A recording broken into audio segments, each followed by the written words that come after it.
auranya agak sedikit beda gitu sebelum mulai itu. Dari habis Isya saya tidur dulu karena penasaran. Setelah tidur jam 10 mulai, jam 1 beres. Nah, ketika wirid seperti itu, oh ini kok ada aura yang beda, kok ada kerasa yang terbuka gitu. Ketika aura itu terbuka, saya berdoa kepada Allah, ya Allah, kalau seandainya wiridan ini membukakan mata batin saya mohon ya Allah untuk dibukakan. Dan mungkin Allah mengijabah gitu doa saya. Pas pertama kali saya lihat, itu saya nengok ke sebelah kanan, kok ini ada anak kecil gitu ya, botak, terus tapi kok pucat. Saya lihat lagi ke sebelah kiri, wah ini kok ada kakek-kakek pakai ikat gitu, pakai baju hitam-hitam, terus jenggotnya panjang. Terus yang lebih mencekamnya lagi, setelah wirid itu, setelah dua ini kelihat, saya lihat ke depan, wah innalillahi, kok ada perempuan yang matanya sampai keluar gitu. Kalau istilahnya ini disebutnya kunti gitu ya. Nah, setelah itu saya baru sadar, oh mungkin ini dari bacaan gitu ya. Karena ini dari bacaan saya terus amalkan, sebelum kuliah saya amalkan, pas lagi kuliah saya amalkan, terus diamalkan. Saya penasaran, kata-kata dari orang tua saya itu, kamu jangan sampai puasa. Saya puasa mutih dulu itu hampir 40 hari. 40 hari puasa mutih ini nggak pakai pas bukanya itu nggak pakai apa sih namanya ya, rencang sangu lah, muncak bahasa Sunda namanya. Menunya ya, menunya hanya nasi. Hanya nasi. Jadi ketika nasi dimakan memang itu perut terasa perih ya selama 40 hari. Tapi mungkin ini cobaannya atau ujiannya gitu. Nah, setelah itu ilmu itu mungkin sudah mulai melekat ke tubuh saya. Pas lihat ketika ke kampus itu memang mungkin udah mulai terbuka aura dan mata batin udah mulai terbuka. Yang pasang susuk setiap cewek ataupun cowok itu kelihatan gitu, Bang. Ada yang di sini pakai beras, ada yang pakai emas gitu. Terus ini kok biasa-biasa saja tapi banyak menarik perhatian orang. Jadi di sana saya mulai bingung. Wah, berarti mata batin saya kebuka gitu. Habis dari ngelihat yang 3 jenis makhluk tadi, ngelihat cewek juga yang pakai susuk sampai kelihatan gitu. Nah, singkat cerita di Bandung saya 3,5 tahun sambil ngelmu seperti itu. Saya mulai searching di Google, buka-buka buku tentang ilmu-ilmu yang seperti itu. Itu ada satu bacaan yang bikin saya menarik. Jadi di bacaan itu dijelaskan bahwa bacaan ini membuat orang kebal, membuat orang ini banyak yang suka. Saya mulai penasaran di sana.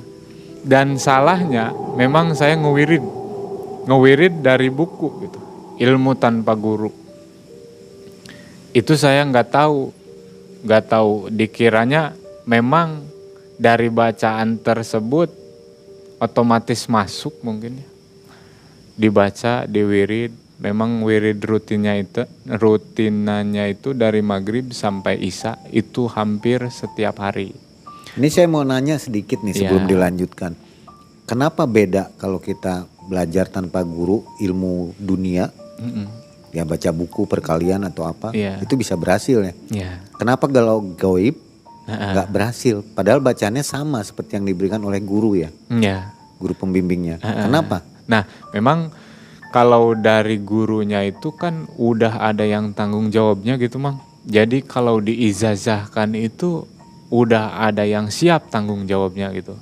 Kalau dari buku mengenai ilmu-ilmu mistik seperti ini, itu nggak puguh arah gitu kalau bahasa Sunda nama. Ini jalurnya kemana?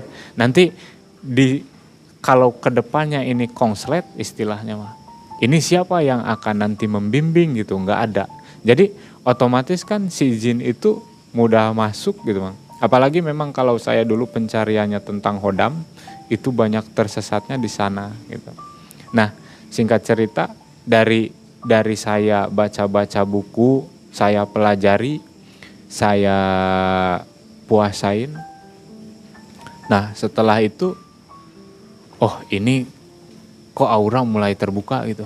Ini bangsa-bangsa gaib kok mulai kelihatan gitu. Pas pergi ke tempat angker yang istilahnya ini di tempat ini masih ada nih bangsa-bangsa gaib. Oh, itu kelihatan sekali gitu, Mang. Mulai dari memang yang namanya hantu pocong gitu ya. Kalau di film-film kan memang seperti itu, tapi kalau aslinya kalau menurut saya wajahnya itu hampir sama dengan kayak mirip wajah kucing gitu, Mang.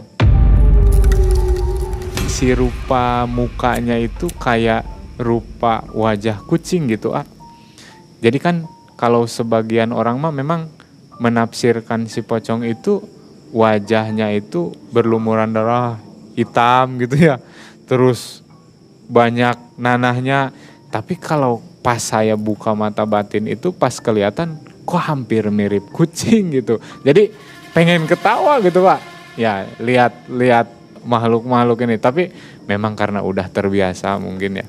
Nah di sana karena hal tadi saya coba gitu. Saya lihat di televisi swasta itu banyak tentang membahas misteri. Oh ini cara mencabut khodam itu seperti ini. Oh ini cara memasukkan mediumisasi itu seperti ini. Nah salah kaprahnya saya jadi ketika udah melihat tayangan seperti itu saya terinspirasi khodam. Kalau kita punya khodam pendamping itu pasti lebih aman gitu. Nah di sana saya mulai salah jalur. Ini sempat nggak sholat itu 1 bulan karena memang dari semester awal sampai semester 7 itu saya fokus kuliah, semester 8 itu mulai skripsi. Yang salahnya lagi itu kita membahas sebuah aliran yang memang dilarang oleh agama gitu. Memang saya membahasnya itu tentang konflik Ahmadiyah gitu. Konflik Ahmadiyah yang memang pahamnya itu akidah saya belum kuat. Saya baca buku terlalu dalam. Setiap malam itu kita menghabiskan baca buku hampir 8 sambil kuliah itu. Jadi 8 buku kita habiskan tiap malam. Ada 1 buku yang jadi acuan saya karena saya pengen tahu aliran ini seperti apa. Saya masuk di dalamnya, otomatis doktrinnya saya pakai. Ketika doktrin ini saya pakai, ini kok sholat kayak nggak perlu gitu. Nah di sana saya mulai tersesat. Saya nggak sholat itu 1 bulan. Ketika enggak sholat 1 bulan, dosen saya tahu, ini kok kamu jadi gini Beng. Ini semenjak kamu ngebahas tentang konflik Ahmadiyah untuk skripsi, jadi sesat seperti ini gitu. Dan dalam hati saya ngomong gitu Pak. Sebenarnya ini bukan hanya tentang pembahasan skripsi, tapi ini tentang bacaan-bacaan yang dikasih dan yang saya cari dari buku gitu. Nah karena saya terinspirasi gitu Ayah, lihat acara-acara televisi, mediumisasi, uji nyali, mulai penarikan hodam. Saya mulai tertarik dengan hodam. Karena mungkin ambisi saya hodam itu bisa menjaga gitu ya. Ini tujuan langkah ketika udah punya ilmu hodam itu, kita rejeki itu meskipun kuliah banyak. Bukan hanya dari orang tua. Tapi saya udah memberanikan diri untuk mengobati orang yang kena santet gitu. Jadi dijadikan pacuan utama itu hodam gitu. Saya lupa ketika cewek itu ditanya judes banget gitu. Yuk, kok ada ya cewek model gini ditanya nggak ngerespon. Nah, saya coba, ini saya udah sakit hati nih. Ini cewek cantik tapi saya dicuekin gitu. Pertama saya hisap asap rokok, kita ajak ngobrol, itu hanya ditiupkan saja. Dan ternyata, oh ada respon yang menarik nih. Ada respon kok hanya dengan asap. Oh berarti ilmu ini bukan hanya sekarang mengobati orang santet, orang kena sihir, tapi berarti asihan juga gitu. Multiguna ya? Multiguna, iya. Nah, setelah coba dengan asap rokok, saya suka dengar cerita sepuh baheula atau orang tua zaman dulu. Itu pakai lenca katanya. Bacaan tadi saya baca, saya tiupkan ke lenca gitu. Si lenca itu diputer-puter sambil disebut namanya. Dan memang itu pertama kali itu orang Sumedang, namanya inisial M, dan alhamdulillah itu hampir 1 tahun dekat. Ketika pulang ke Majalengka, ketika kuliah saya anterin sambil pulang. Di Sumedang saya simpan. Nah, karena mungkin yang namanya jiwa laki-laki itu nalurinya sama cewek itu kurang puas terus gitu ya. Ketika pulang ke Majalengka, lihat yang cantik itu temen SMA, ini si ini kok jadi cantik gitu ya. Jadi menarik gitu. Saya pakai teknik yang ada di Bandung itu, yang ketika kuliah itu. Jadi ketika kuliah itu saya sempat menjalin hubungan 3, yang di Sumedang, di Majalengka, sama di Garut gitu. Ini 3 sekaligus saya hubungan dengan modal HP kentang gitu ya. Saya chatan di sana pakai BBM dulu mah ya, BBM, tukar-tukar pin. Itu hanya dengan bacaan pelet tersebut gitu. Nah, mungkin karena naluri laki-lakinya itu masih menggebu-gebu gitu, kurang puas. Yang 3 ini, itu saya tambah lagi orang Talaga, orang Maja, orang Ciamas, yang paling jauh itu orang Banjar. Total ada berapa itu? 7, semua berjalan? Iya. Luar biasa. Iya. Jadi efek samping, mungkin pertama kali ya itu pakai yang ke orang Sumedang, saya lupa. Itu saya baca di buku tersebut, kalau seandainya ini dipakai asihan pakai pelet, itu jangan makan sate langsung ditarik gitu. Saya ingat itu bukan sate kambing gitu ya, hanya sate ayam, tapi kan yang namanya itu tetap sate gitu aja. Saya lupa ajak makan orang Sumedang, makan sate sambil pulang dari pulang kuliah ke Sumedang, itu di jalan saya makan sate daging ayam.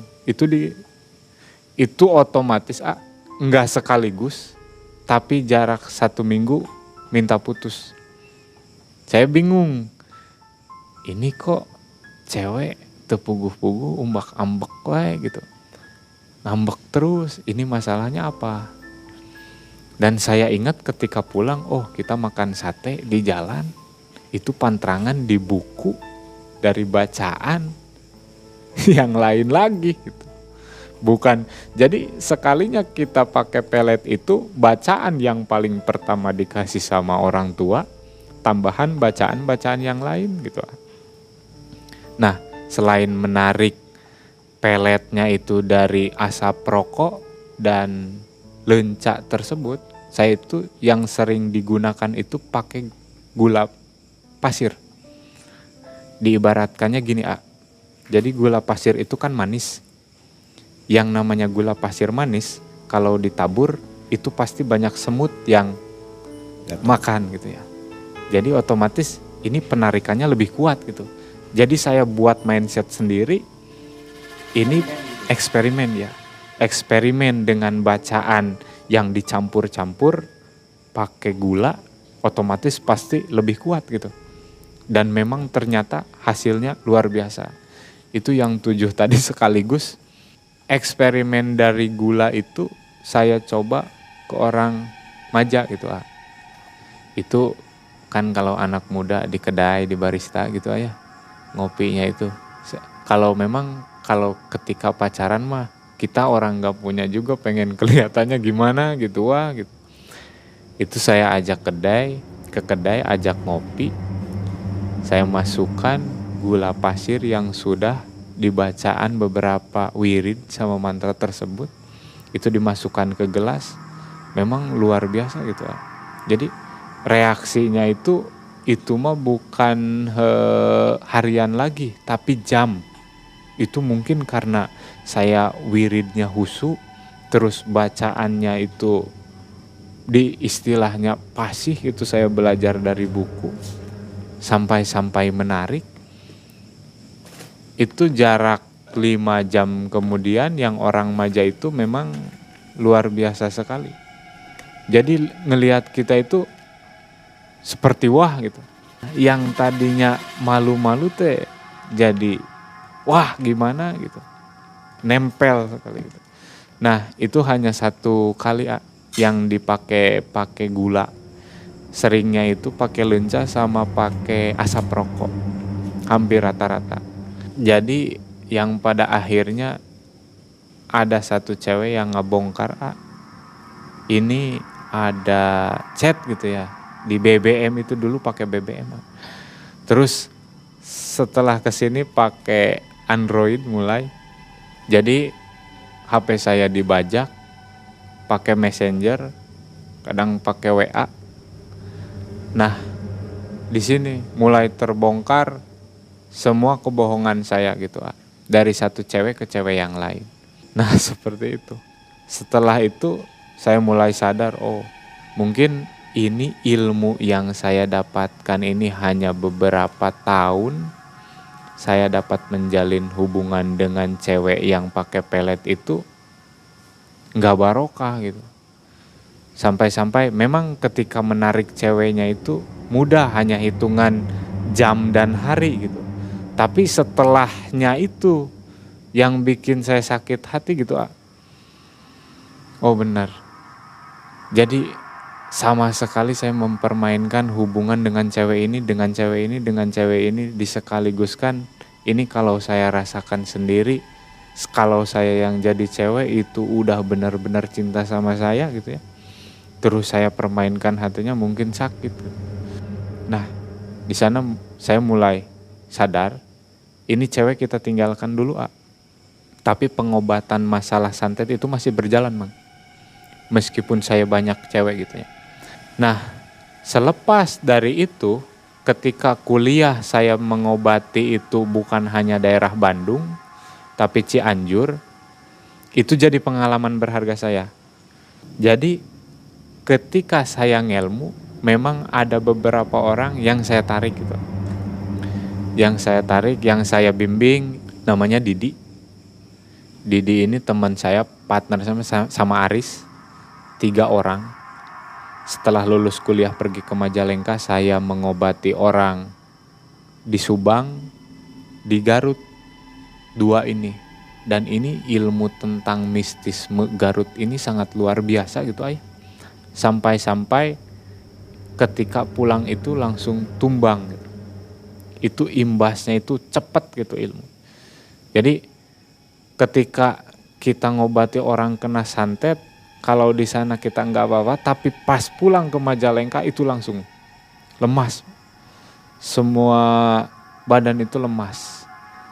Ketika udah lemas, itu pikiran itu kok ini selalu teringat di sana gitu. Nih, ada ilmu yang semacam ini gitu ya. Nah, karena memang dulu masih penasaran, ini masih ada nih yang bisa ngalahin ilmu kita gitu ya. Kita cari lagi terus.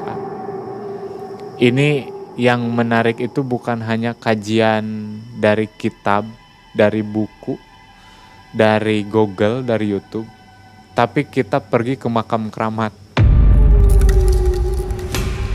Penelusuran makam keramat, nyari ilmu itu, kita wirid, kita tidur di sana. Ya, tirakat. Jadi lewat mimpi gitu. Jadi ketika mimpi di makam ini, itu kita ambil. Itu bacaan itu selalu ada gitu. Bacaan yang dari pertama orang tua kasih itu selalu ada muncul. Nah setelah itu ada lagi Asma al-Husna apa gitu kelanjutannya. Itu saya amalkan, saya kolaborasikan, di sana semakin kuat tingkatan ilmunya. Kalau istilahnya ilmu itu kan memang sekarang kita di tahap ini ada level-levelnya mungkin ya. Nah, saya makin terinspirasi lagi sama Khodam, kita perbanyak Khodam A. Jadi dulu kan terbuka gitu mata batin itu. Oh ini di sini ada nih, kelihatan ada macan putih atau apa. Kita tarik, kita masukkan. Kita tarik, kita simpan di barang. Nah itu otomatis ketika kita narik itu Khodam, dimasukkan ke barang, itu kita mulai sesat lagi ya. Jadi kita otomatis kan percayanya sama Khodam, nggak percaya sama Allah gitu. Jadi Bismillahirrahmanirrahim. Assalamualaikum warahmatullahi wabarakatuh. Teman-teman, sobat MF Official yang dirahmati oleh Allah. Pada tema kali ini kita akan berbincang-bincang lagi masih bersama Mas Anton ya, tentang efek samping terbukanya mata batin. Nah, kita tanya ya. Kan banyak nih teman-teman yang ada di rumah yang mungkin melihat video kami ini, ada yang kepengen dan penasaran melihat dimensi lain.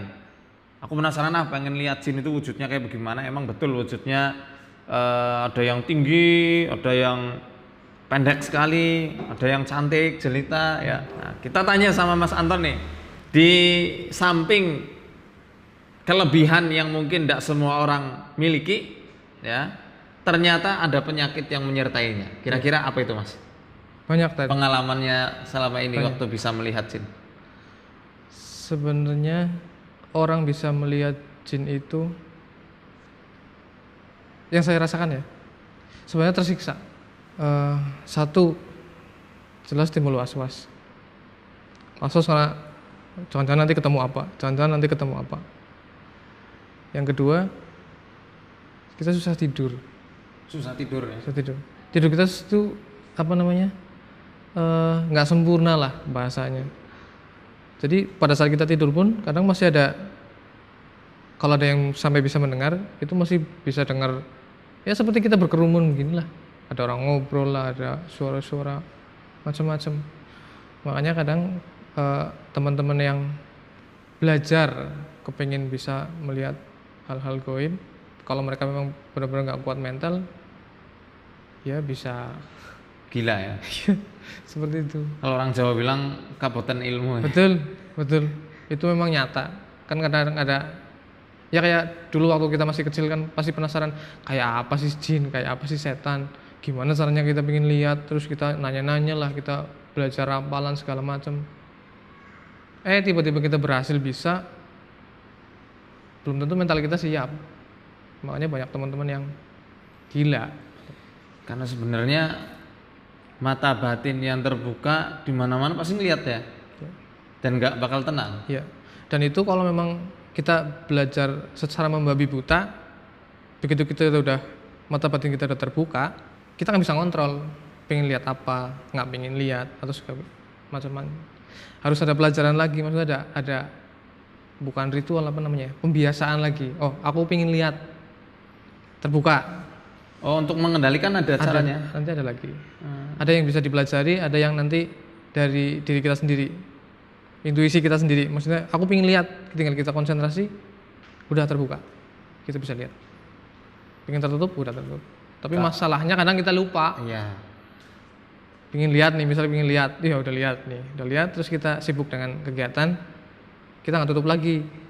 Nah, begitu kita lagi sendiri, tiba-tiba ada yang ngajak ngobrol, nggak taunya itu yang ngajak ngobrol siapa gitu, kan nanti efeknya jadi dikira orang ini orang lagi stres sama ngobrol sendiri, ketawa sendiri.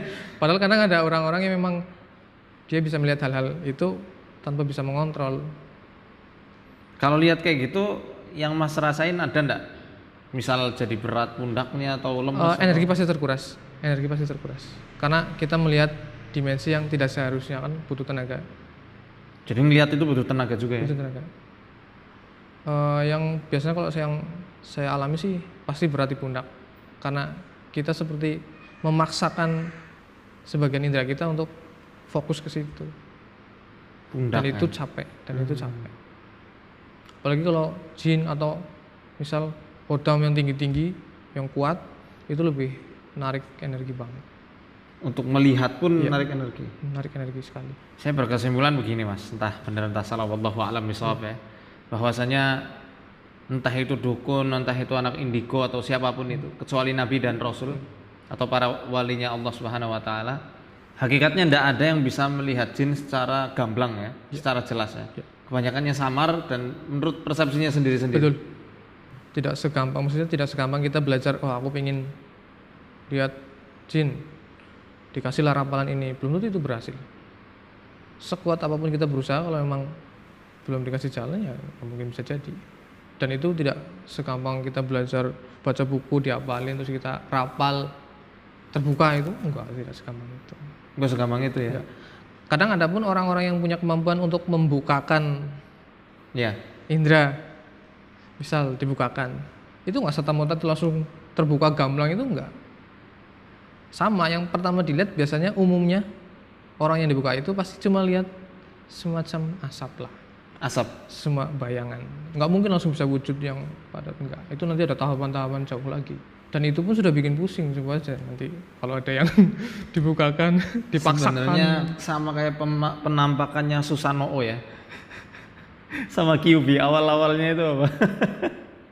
Awalnya cuma bayangan asap gitu ya. Iya, cuma habis itu ada tulangnya, habis itu jadi otot.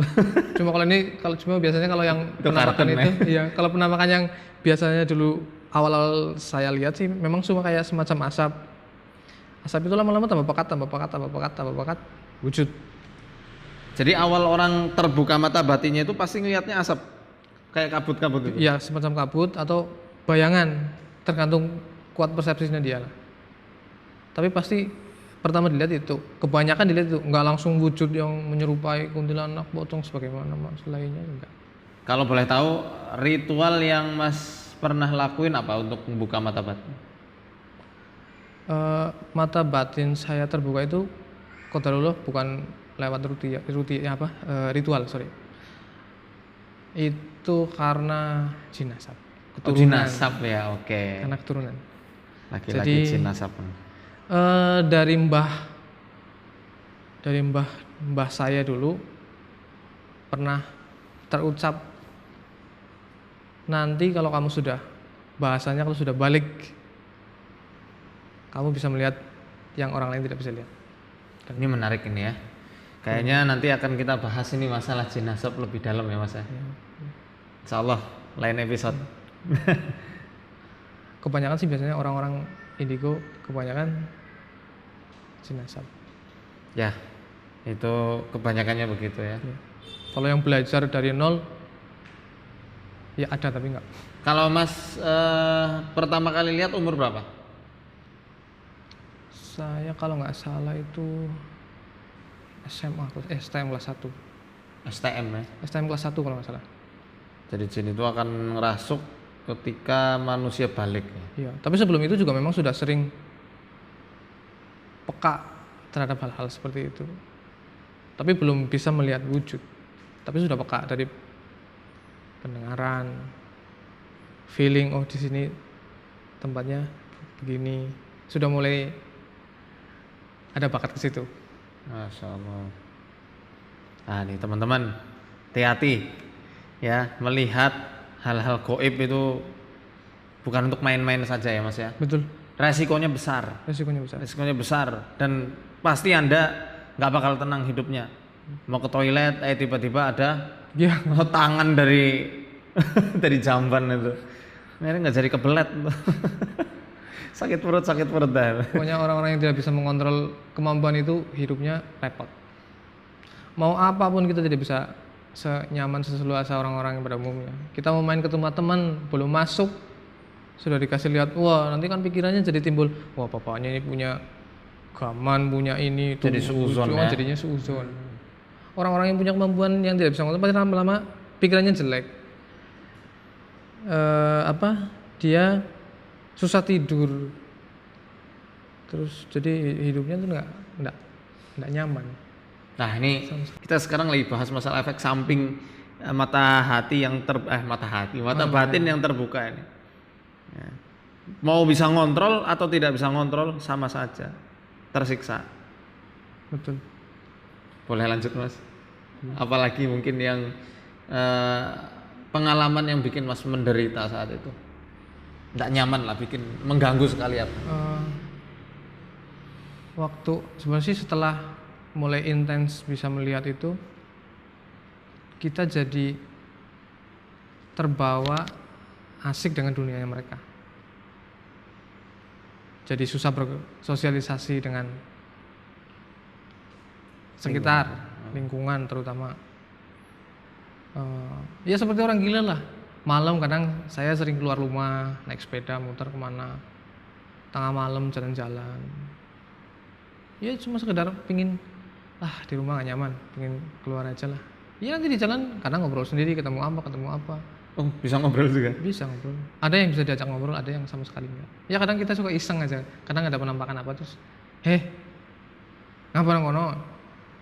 Paling dia cuma ketawa-ketawa hilang. Terus nanti muncul lagi di mana? Muncul lagi di situ, kejar lagi ke sana. Gitulah. Makanya dulu waktu zaman-zaman SMP, STM itu saya sampai dikira ini orang menden gila apa ya, nggak pernah di rumah. Senangnya kelayaban malam sendirian. Masya Allah. Terus sekali jalan biasanya dari rumah muter-muter bisa hampir 10 kilo lebih lah, 15 10 kilo? Saya dari rumah saya kebetulan di Tambak, saya bisa jalan sampai ke Jati Jajar. Dari rumah ke Jati Jajar itu udah 15 kilo. Gua Jati Jajar ya, Kebumen ya. Saya naik sepeda kadang ke sana, kan lewat sawah, tengah sawah. Kadang sering berhenti di tengah sawah. Nanti ada yang muncul apa, ya saya ajak ngobrol. Tapi Mas takut nggak? Enggak, sama sekali nggak ada takut. Karena sudah terbiasa aku lihat. Justru nyaman ya? Nah makanya itu, jadi kita jadi lebih nyaman masuk ke dunia mereka daripada dunia nyata.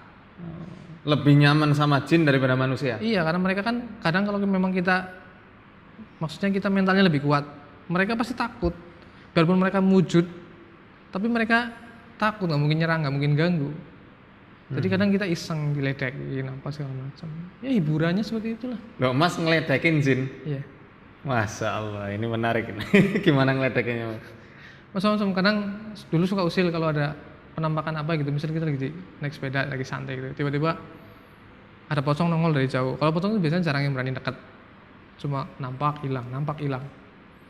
Tiba-tiba suatu saat ada yang nongol, nggak tahu itu wujudnya apa, belum jelas, belum padat. Kalau bahasa orang itu ya belum padat lah. Lagi mulai wujud, saya udah kadung lihat di dekatnya tampol, pak, kena. Ya kayak apa namanya? Kayak kalau ada asap pekat kita ada yang berasa kena di tangan lah. Jadi nampol jin kan nampol asap teman-teman. Tapi dia kesakitan enggak? Enggak langsung. Pocong aslinya gimana Mas? Jelasin Mas. Pocong juga selama saya bisa melihat jarang ada yang lompat seperti ini.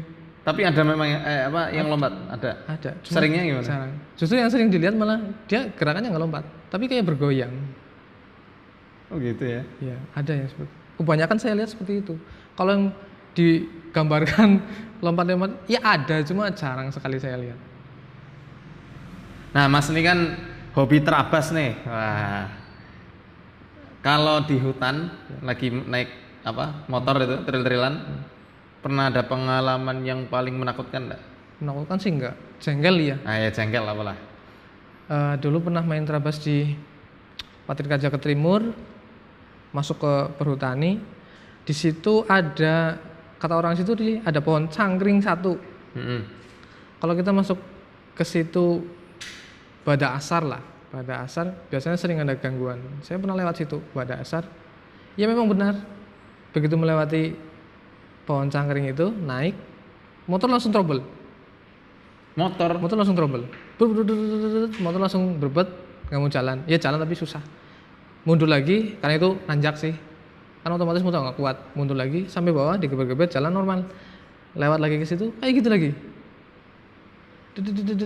Ah, ini ada yang usil ini.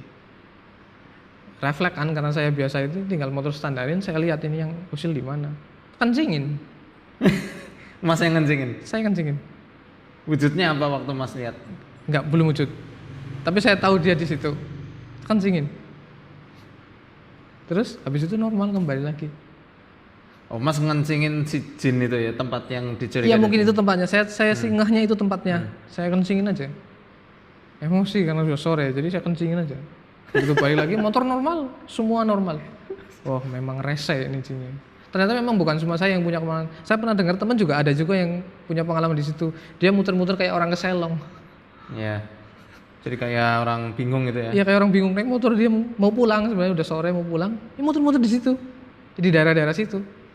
Akhirnya ketemu teman, disamperin dia baru perasaan tadi sudah turun, ternyata masih di atas, masih di hutan, masih muter-muter. Astagfirullahaladzim. Pernah juga seperti itu.